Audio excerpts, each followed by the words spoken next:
Okay, so I'm here on a beautiful sunny day and I'm about to head to the coast once again. So join me on that journey.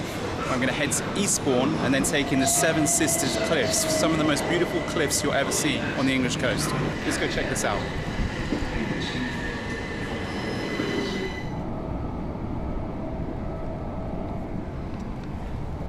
So just on the train, beautiful scenery on the way to the Seven Sisters, Eastbourne, to the coast really.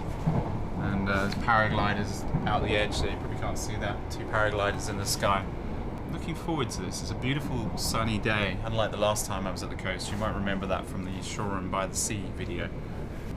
Cows to my left and jokers to my right. Just to the right, here I am, stuck in the middle with you. So the train from Clapham Junction to Eastbourne, £30 off peak return. Hopefully the return's going to get me back. I don't think I'm going to be using the station from Eastbourne. I'll be taking the train from Seahaven. So the plan is to walk from Eastbourne along the coast to Seahaven and then get the train back to London. Hopefully that works out, but let's see. Alright, so I've just arrived in Eastbourne station. Now the objective is to get from this busy intersection towards the tranquility of the cliffs. Let's see if I can work it out. Welcome to my video. I really appreciate the fact you've clicked on this video and you've got this far. In today's video, I'll be taking in literally all of the Seven Sisters cliffs. So please stay tuned to experience it in all its glory. I'd never seen them before. If this is your first time or millionth time, enjoy this. So as I'm walking towards the coast, I'm walking through this little market. Nice little market. I've noticed a theme. A lot of stalls selling face masks. It's a whole new industry. Bring us masks. No more masks. I do not appreciate your lack of social distancing. If you're watching this in 2025, this will remind you that 2020 was the year that the British population and the world were enslaved into wearing these Sharia compliant masks. Now don't judge me, but I'm just not a fan of them. Anyway, let's not be political. This is Eastbourne and what a lovely little town. Yeah, that way. So as you can see, the average age in Eastbourne is possibly 60s, 70s. There's a lot of retired people. Standard that you get all over the UK. These seaside resort towns have a very older population. And why not? It's a good place to come and retire. Maybe younger people are at work at the moment. Possibly true. I'm hearing younger people might be at work. That's A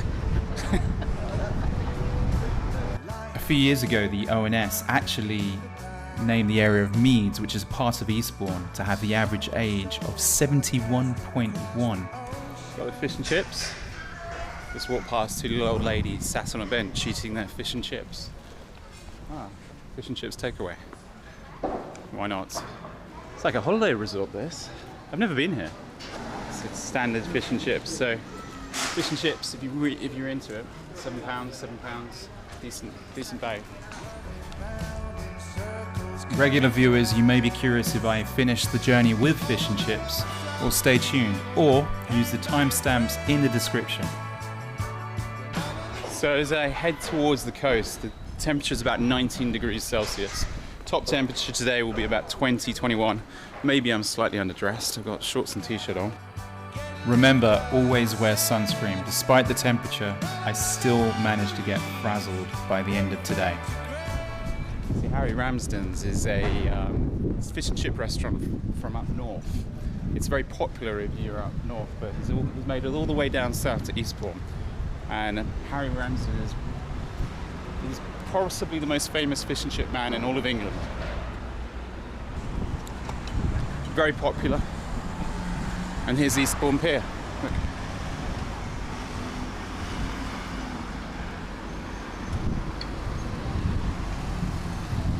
It's very nice, isn't it?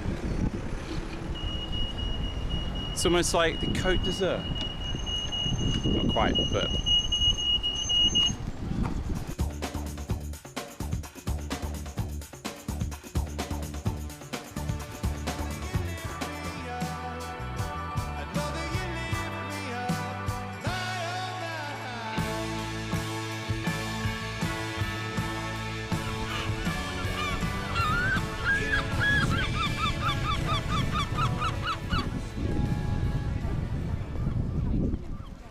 Basically little dinosaurs that like to steal fish and chips.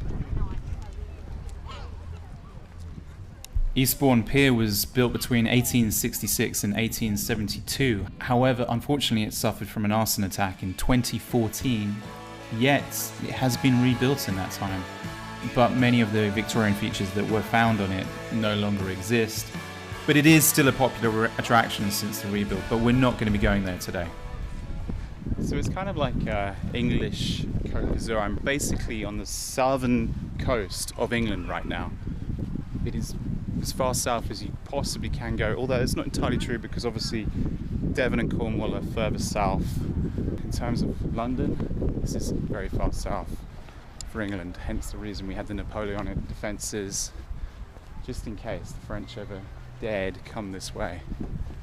But also during the Second World War, there were armaments and defences here during the Second World War because we really didn't know where Hitler was going to invade from.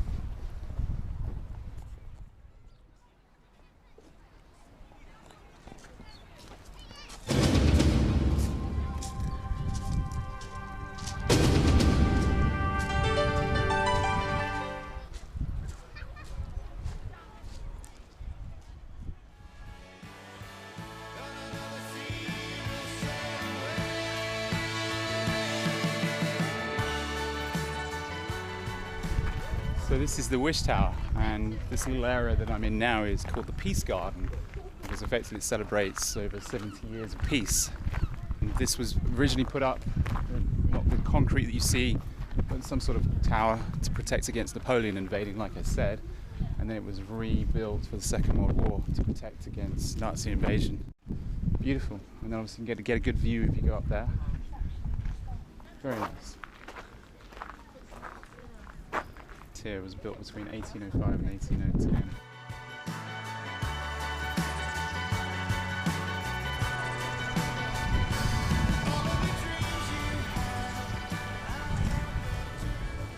Actually decent prices compared to London. $3.50 for a schooner. A schooner is just under a pint. It's actually an Australian thing. But not bad, eh?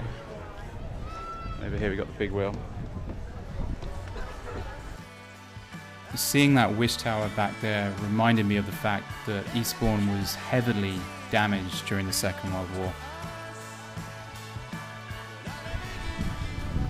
So with the big turquoise sea, I'm now leaving Eastbourne behind. It does continue for a little bit further. There's still some houses and apartments this way. Certainly more beautiful than some of England's seaside resorts.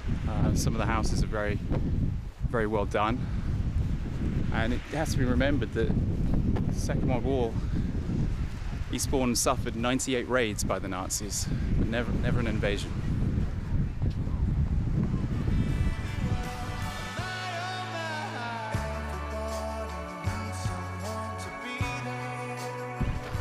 Not all houses in Eastbourne are nice, but you can thank the socialist government for that. There's been a settlement in this area for at least the last 2,500 years that we know of. The nice thing about all these benches, as we rise towards the cliffs, you can imagine in the evenings, and to be honest, all the way back there were little old people sitting on the benches. It's now as I've started to push away from the centre that suddenly the benches become sparse and there's nobody. So I'm hoping as I get towards the cliffs, I'm going to see less and less people. It's a weekday. I picked this deliberately because it's a weekday, because I know if I visit one of these historic landmarks at the weekend, of course it's going to be busy. My situation has allowed me to have weekdays more available. I'm still keeping track of things. Here we go. Look at this. Beautiful.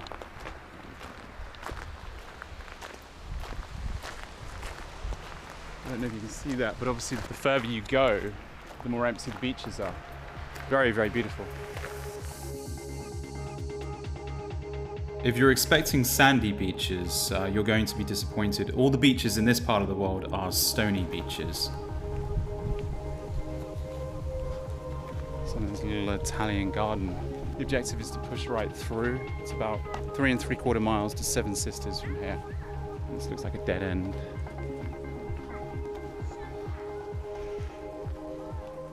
Just on a sort of Little green. I presume people might play cricket or... Actually, it looks like crazy golf here. No golf today. We still have the social distancing. The Bulls green is closed. Favourite amongst the old contingent in the UK. Bulls or bowls as the English say it. Bulls is French. Bowls, slightly bigger balls. Look at those. Could be in Scotland, couldn't we? It's a big thistle plant. A little bit of a hike, as they say. I call this a walk.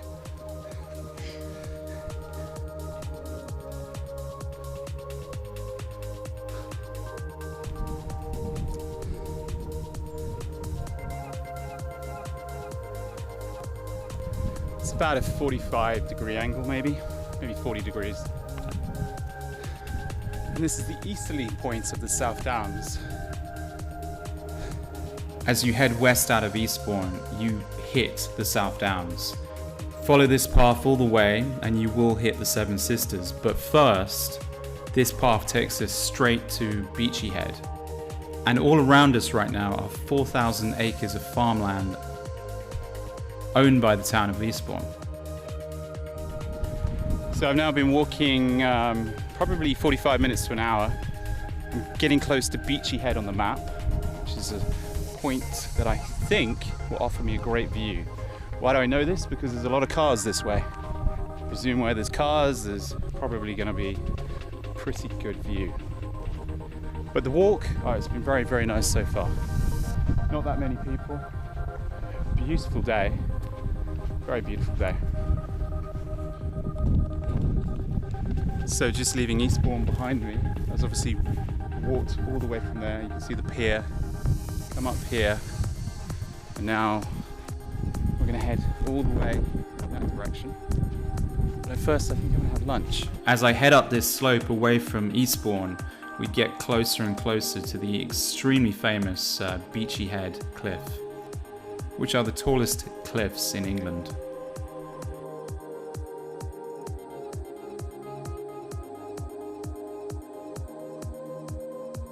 That point there probably had World War II defenders. Maybe Dad's army were positioned up there, just in the sort of the fear that Hitler's men would come over.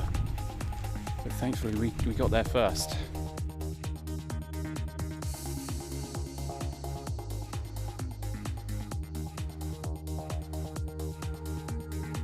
Visually, this is one of the more impressive points on the walk, the red and white lighthouse.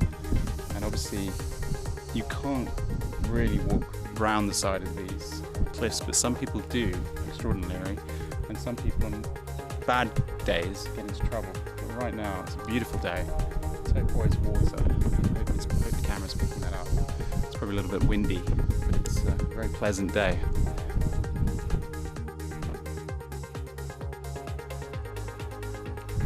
You know, there's not many people up here. After all, it is a Wednesday, but this is probably the busiest area I've seen so far. Probably in the 100 meters, there might be 20 people here. Yeah, the objective is to head that way.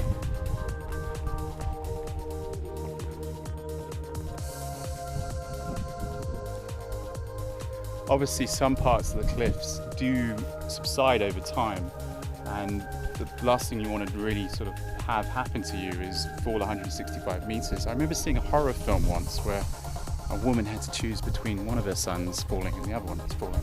She chose the good one. No,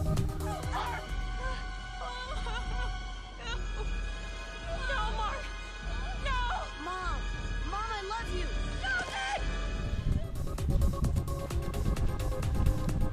it! And if you head this way, you basically penetrate the South Downs. And if you head far up the coast, which is obviously I'm going to head partly up the coast, you get to Shore and by Sea, which is obviously where I was in one of my previous videos. And this, I hope this isn't someone who's died here. Oh, is it really? Yes, sadly, these cliffs are actually the third most common suicide spots in the UK. Officially, the statistics are not published. That's to avoid suicidal mimicry. something that's very common if you were to head to the Golden Gate Bridge, because many have done it, others will follow. And sadly in this case, many have followed. Please don't do that. Please never do that. There's always someone you can talk to. The lighthouse at the foot of the cliff came into operation in 1902. Although originally manned by 2 keepers, it has been remotely monitored by a landline since June 1983. So as I look out to sea and I look across the plains over here, the downs that direction, the South Downs, I'm reminded by the fact that there are many in this country that would like to build all over these downs. You see where the houses are over there? They would be happy if the houses reached all the way to these cliff lines, covering every single bit of green and pleasant land that we have. There's many people that suggest that the UK has a lot of green space, we're not overcrowded, but the reality is we're incredibly overcrowded. But this is how they would sell it to us. What's interesting, I think there's rabbits burrowing into the... I mean, eventually where I'm standing will be in the ocean, but be it in a couple of years or it could be in a couple of 100 years, the erosion, depending on where you are on this coast, is very different. Thankfully, this is because of the limestone chalkiness of these cliffs. They do last for a very long time.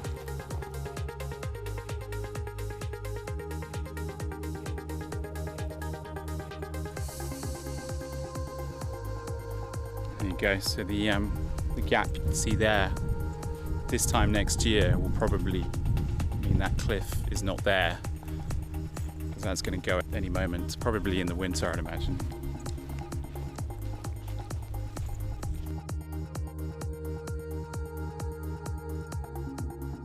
So as you can see here, very steep sort of downhill, and then I'm going to climb up this hill.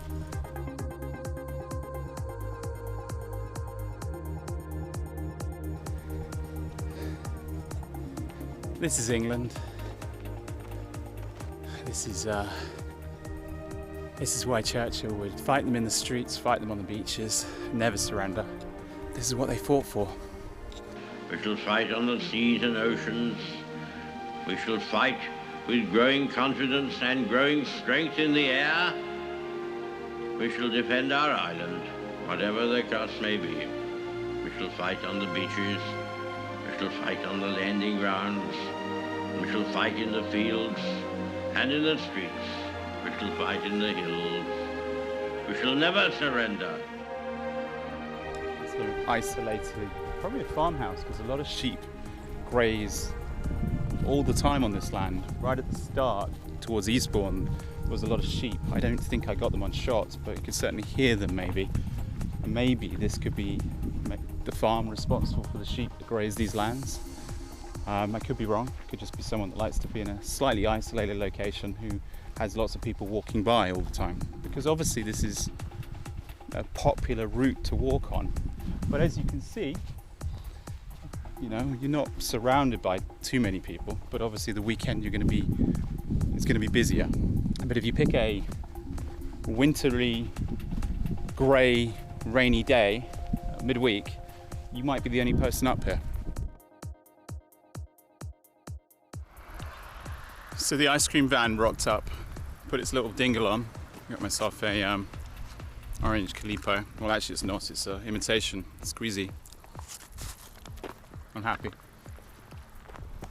Walking up the hill to Belle Toute, which is the lighthouse, which apparently has been shifted 55 feet since 1999. It was moved on a hydraulic machine, shifted because of cliff erosion. Excuse me, I got ice cream. So it's shifted, and it will probably be needed to be shifted again because of this cliff erosion.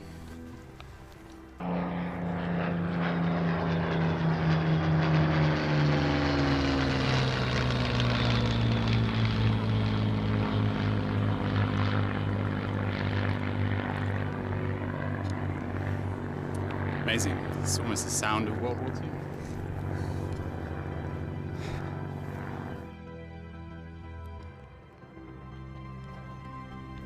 Here he comes back. Probably can't see it on this camera, but he's just doing a loop in the air, heading straight up. And back in the day, the Battle of Britain took place right above this. He's coming down to dive.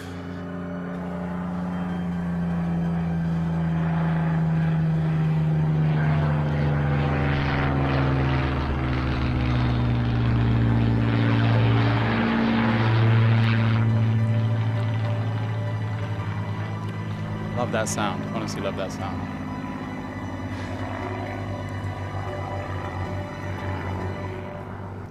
Those buoys up there, it almost defines England. It looks like I can't get through. I'm gonna have to go around, I think.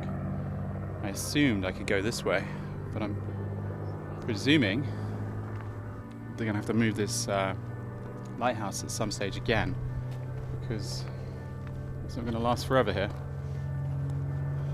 Really wonderful. The Beltute Lighthouse came into operation from 1834 to 1902, but then it closed because its light was no longer visible in the mist and the low clouds. It became a private residence. Strangely, the Beltute Lighthouse was severely damaged in the Second World War by Canadian artillery. Now, I thought the Germans were supposed to be fighting us, not the Canadians. That's poor shot there, my fellow Canadian friends. So I had to walk around the lighthouse, but I continue. I think I'm going literally as far as that point over there, and I don't hope, but I'm pretty sure because I've seen the map, that there's a town over there, which is where I think my journey will end. What time is it? How long have I been walking? So I arrived at the station. Okay, so I've been walking roughly 3 hours or so. Obviously, normal pace, you could probably do it a lot quicker. If I sat down, I had lunch. Taking in the scenery, obviously talking to you on camera, taking photographs. It's a very, very beautiful walk.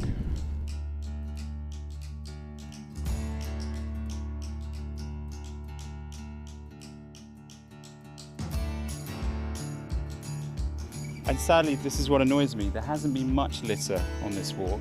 I mean, some good people sometimes take a bag and pick these things up, my father being one of them.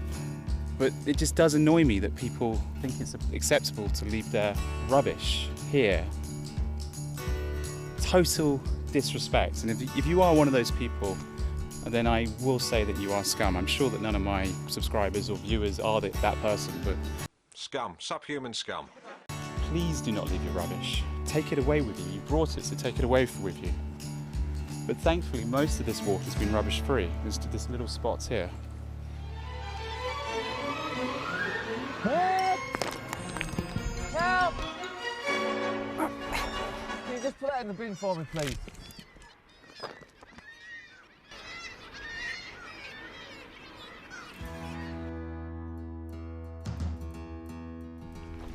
I think this is one of the classic photo places. So if you want your photos taken, sort of stand on the edge of this cliff, try not to fall over, get your photos done. Look. It's warm enough for people to be in the sea. Should we try and get down there now? Should we try and do that?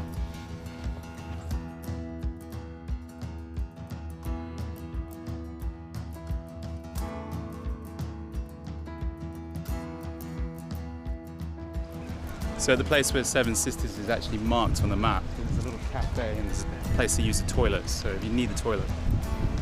Because of social distancing, it takes a while right now, but I'm gonna head down here.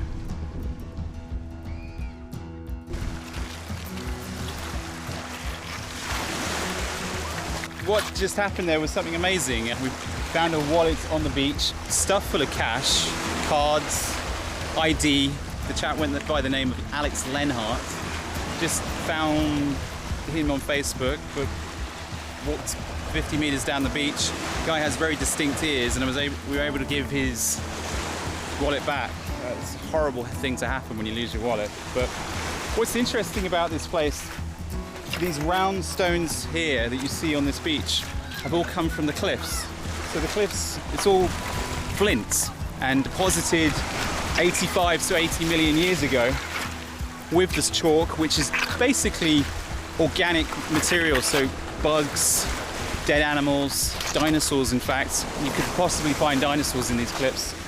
And due to the uplifting of the African continent into Europe, it's pushed the cliffs higher.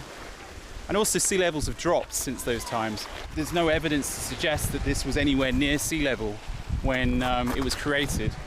But what we're looking at here is possibly 85 million years old. And it just shows how insignificant we are in the sands of time. 85 million years ago. And in terms of total time in our universe, it's a blink of the eye. This video and the seconds that you're watching this video will have no impact in terms of the sands of time, but to reflect on it is quite phenomenal, I think. And I love how the flint, it starts off quite jagged, and then obviously with the erosion from the sea, smooths out, and as you can see, it comes from the deposits from here. So you have the chalk, and then you get the flint, and chalk, layers of flint, chalk, flint, and that's consistent. So all of the beach is made up of these flint, and as obviously as the flint goes down towards the ocean, it basically, due to the water, it erodes and it becomes a nice sort of round, smooth stone. So I'm now grounding my feet into this amazing water, and it is amazing actually. Though this might look like white sand, this is very Jurassic, Cretaceous really, because that was 85 million years ago when this rock was created, this limestone, because this is limestone. And as you saw from earlier, it's sparsed in with the flintstone, which you see as the pebbles on the beach. Truly phenomenal. And I don't know, you get beaches like this in certain parts of the world, but this is unique. Certainly to a lot of places in the world, you won't see this. And I've been to a lot of corners of the planet, and this is very unique. And I don't know, if you're a fan of geology, this is one of the top places to come just to check out how the geology of this planet works.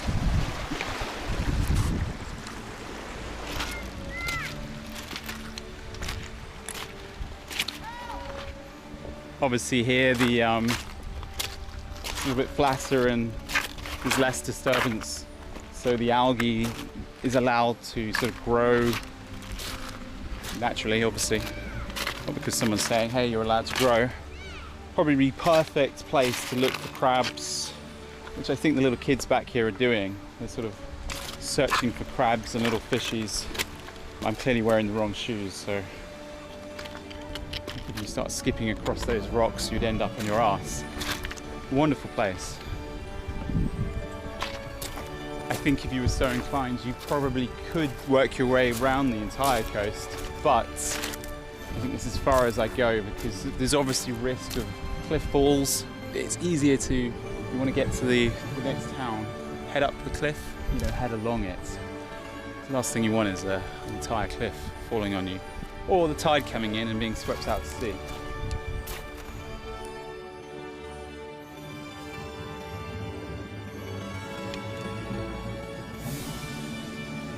So as we leave the beach of the Seven Sisters behind and continue effectively along the coast to the west, hence the sun is over there, eventually it will set over there. This next walk is about 3.5 miles. There we might find respite and a proper English pub. That's the objective anyway, because I think in total it's going to be about 9 miles or so walking, maybe. Not too bad, but it's lots of ups and downs. And this is really where the Seven Sisters Trail does begin. From the beach that we were just on, that's where people usually park up, and then they walk all the way down these rolling hills, and each hill is a sister. And obviously in time, as sea erosion takes place, where these cliffs are and the different types of contours that you're going to be walking on will change over time. So what is the edge of the cliff today will no longer be there in 20 years, and you'll be slightly more inland, and then the gradient will be slightly different. You get the point. To give you some perspective, where the cliff has fallen down, that's where I stopped walking along the beach. Had to go back up the stairs again and now come back. So we continue until we get to civilization again, because at the moment some sparse people and some cows and sheep, and of course the friendly seagulls and crows. Who could forget them?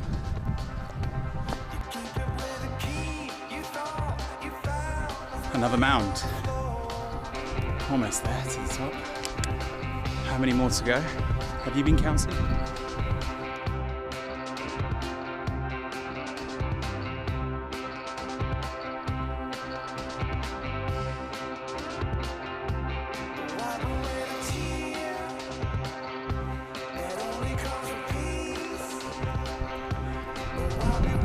What a generous man. Fortunately, the stone method.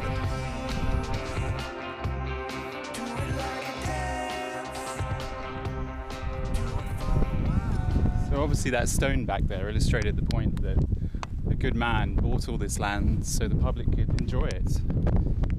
What a good man. As he found me slightly out of breath again, that's the next mound. How many sisters have I climbed today? Well, let's see. It's a great experience, I tell you. Brass monkey, that monkey.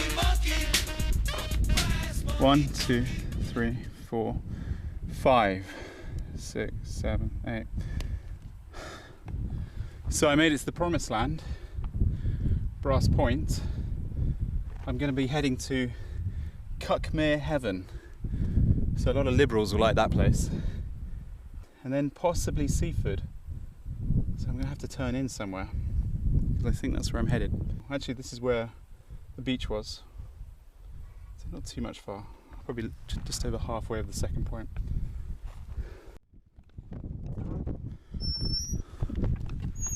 I like these old sheep fences. Decent fences. But no sheep in sight. But there's a ferry in the distance. Possibly heading where? Heading to France? Heading to the Netherlands? Who really knows? Or just a cruise ship? We don't know.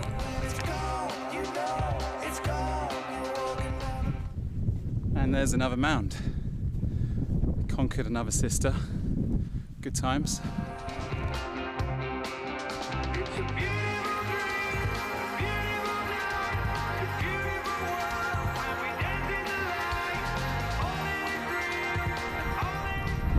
I think every time I go down, it's a big dip, and then up there, I mean, some of these are 165 meters. So just remember that if you're thinking of doing this, or if you've got a wheelchair, you're not doing this. But just think about that. If you're aching joints, hopefully this allows you to do it for you. And there you go, another sister conquered. Again. Getting quite good at conquering these sisters. I could be wrong, but this might be the 7th sister, and it looks like the steepest of the sisters. It's never ending.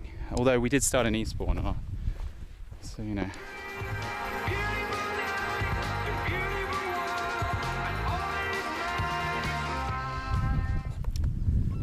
Just about to finish conquering this sister. Possibly the one with the greatest view, but let's find out.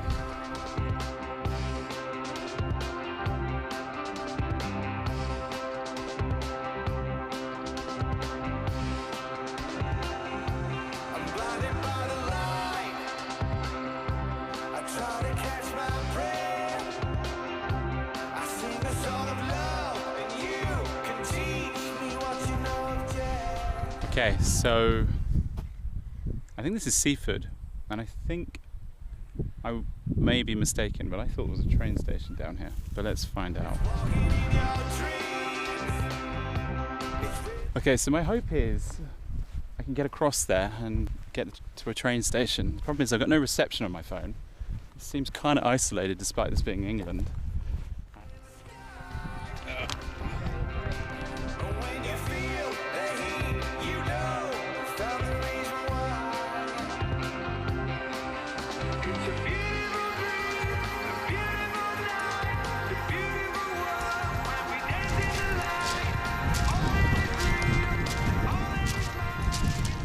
see over there, we've got the World War II sea defences. You can see where the guns point out.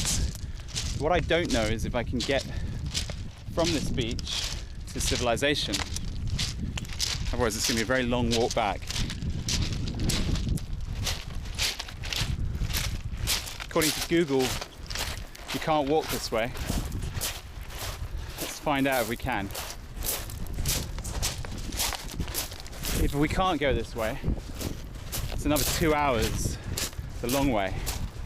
So it looks like I'm going to have to take my shoes off.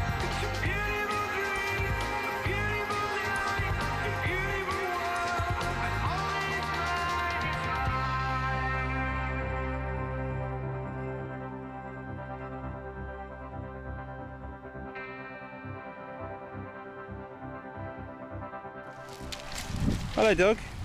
Hello. Hello.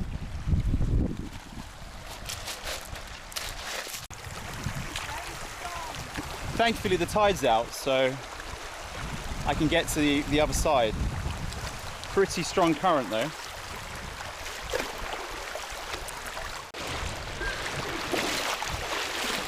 Whoa!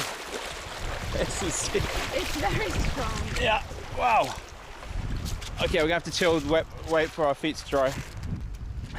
So as long as you're prepared to get your feet wet, you can walk along the beach and get to Seaford. And the hope is, once there, there's gonna be a working train station. If not, we're gonna have to go further down the coast.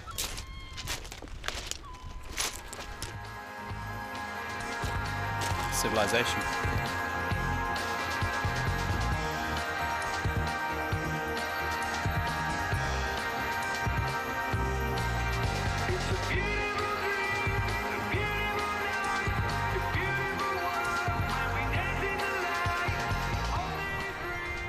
So the time is now 6:30. I set out from Eastbourne Station. Got plum in my mouth, excuse me. I set out from Eastbourne Station just after 12:15, so 6 hours, 15 minutes. Nice walking, stopping, dipping one's toes in the water, throwing stones. It's been nice. A few houses meaning civilization. Let's find the train station. So we thought it was all over. Finally, there's a couple of houses around here. We have mobile phone reception, and Google Maps says it's going to be another hour walk to the train station. So another hour along this amazing trail.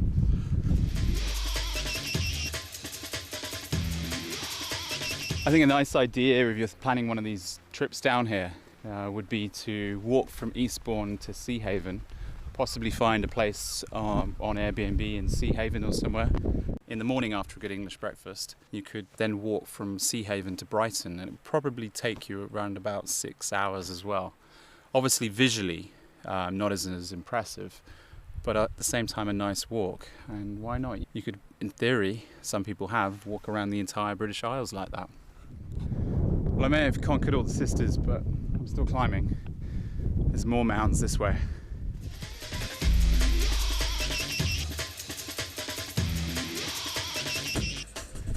Not sure how okay that would be, but if you were so inclined, you can go and hang out with the cows or the sheep. The Welsh would like that. Little wonder then, little wonder, you little wonder, little wonder. Finally got to a golf course.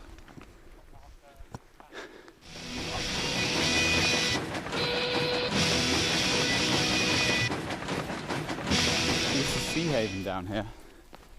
This is actually civilization. I don't know what the houses were back there. There was sort of like a tiny little hamlet. The houses kind of almost look deserted in a way, but I think people were living there. But now, this is where you can get the train back into London from. That's the plan anyway. But what a beautiful day, what a wonderful walk.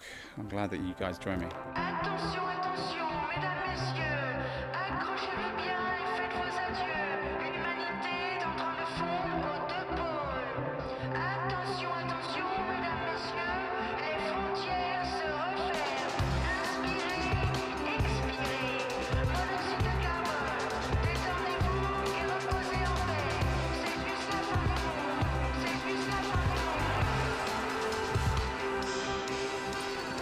So just as the seagulls gather round and the clock strikes 8, ready to tuck into some real fish and chips. I've gone for the cod and I've gone for the plaice, and I'm sat here in this beautiful graveyard in Seaford, and the train station's just around the corner. Let's tuck in.